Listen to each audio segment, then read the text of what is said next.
Zohran Mamdani won the Democratic primary for mayor for New York City, which is pretty cool because it means a few really cool things. First, it means that a whole lot of people told Andrew Cuomo to fuck all the way off. And that's cool because, first of all, fuck Andrew Cuomo. Or don't. That's kind of what got him in trouble the first time around. But it also tells us that voters don't want 50 Marvel Universe remakes of these same prehistoric politicians. Turns out we might be ready for something fresher and maybe a little spicier than stale Wonder Bread slathered with mayo. But it also tells us that ranked choice voting is cool. And maybe, just maybe, we should do a little more of it. If you don't know what ranked choice voting is, it's literally what it sounds like. You get to rank your favorite candidates in order. Or not at all if you really hate them, like, a lot of people did with Cuomo. And what this does is it allows multiple candidates to run without spoiling a race. And it allows you to vote your heart without throwing away your vote like Matt Gaetz throws away his girlfriends after they turn 18. So how it works is you rank your favorite candidates like you'd rank, say, your celebrity hall pass. If your spouse gave you a list of 5 celebrities you could have a hall pass with,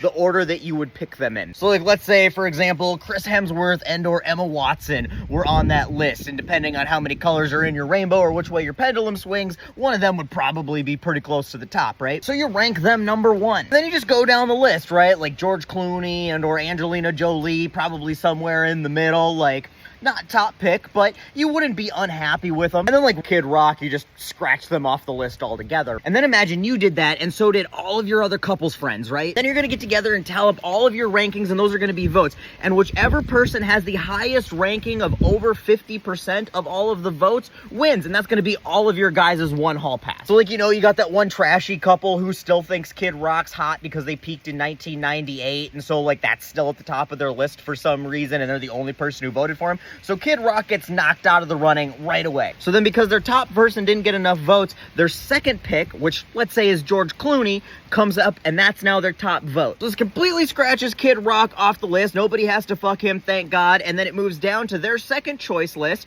and it continues that through everybody's ranking until you come to a consensus where everybody agrees this is the most moderately tolerable, fuckable person on the list. And that person wins. That's everybody's hall pass. So it's basically what ranked choice voting is. You go and say, hey, this is my favorite person, and I'd really like him to be the candidate that wins, but if he doesn't get enough votes, I would like this next person to be the candidate that wins. And if they don't get enough votes, so on and so forth, until you find a consensus that this is the highest ranked person who should be the person who wins the election. It sounds way more complicated than it is. I'm sorry if I made it more confusing with throwing a naked Kid Rock image in your mind there. That's my bad. Anyway, this system's used in a lot of places. It's used in Alaska and Maine and a lot of localities around the country and other places in the world. And this system is also used for the Democratic primary for mayor in New York City. And because of that, New York City just ended up with a Democratic candidate for mayor who's a progressive. Also, we just did a podcast episode on this on the Let Them Eat Toast podcast where we had Fair Vote on. There's an entire organization that works just on this. So go check that out. You can get it wherever you get your podcast or on my tube channel. But anyway, this basically means that Zohran will most likely be mayor because they probably aren't going to elect a Republican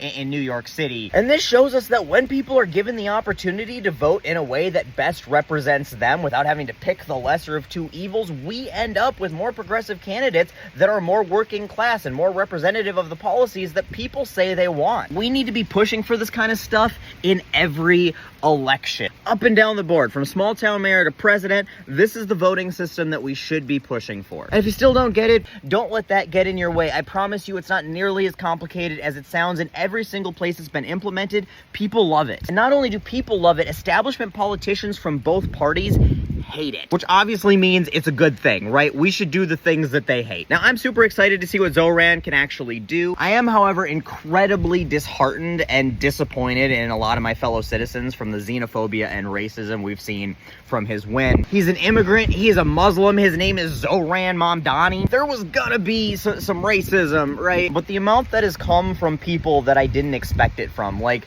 moderate Democrats, is kind of disgusting, guys. Like one of them that follows me and supports, moderate Democratic shit, he called him a towel terrorist. That's fucked, guys. Like super fucking fucked. And I expected this shit from the nectarine Nazis, but from the rest of you, you should be fucking ashamed. You should feel the type of shame you would feel if Bob Ross and Mr. Rogers got together and told you that they were disappointed in you. Because they would be. It's fucking gross, and they taught you better. Anyway, super huge congrats to Zohran. Great job, New York. I am so looking forward to what this can do, and I'm really hoping that this pushes ranked choice voting into the forefront a little bit more. Love y'all.